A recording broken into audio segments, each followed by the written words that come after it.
कैसा है ना कि वननेस का कॉन्सेप्ट आया है दो एनर्जी का बैलेंस करते हुए।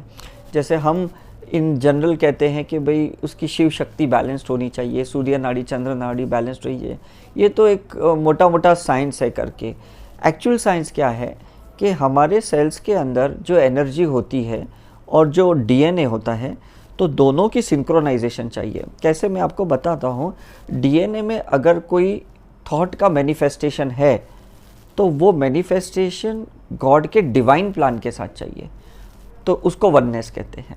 और जब ह्यूमन माइंड का अगर कोई इम्प्रिंट्स है कि मुझे ये करना है, वो करना है, ये करना है, जो डिवाइन प्लान के विरुद्ध है, तो ये वननेस में नहीं है।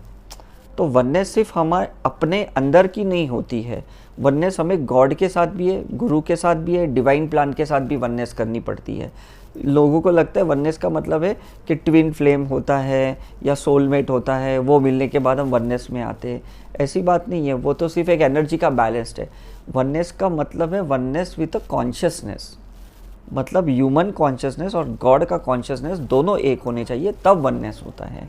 इसलिए तंत्र साधना में एनर्जी का वननेस होता है और स्पिरिचुअल साधना में कॉन्शियसनेस का वननेस होता है। तो साई करुणा मिशन कॉन्शियसनेस के वननेस को ज़्यादा इंपॉर्टेंस देता है, ना कि एनर्जी के वननेस को।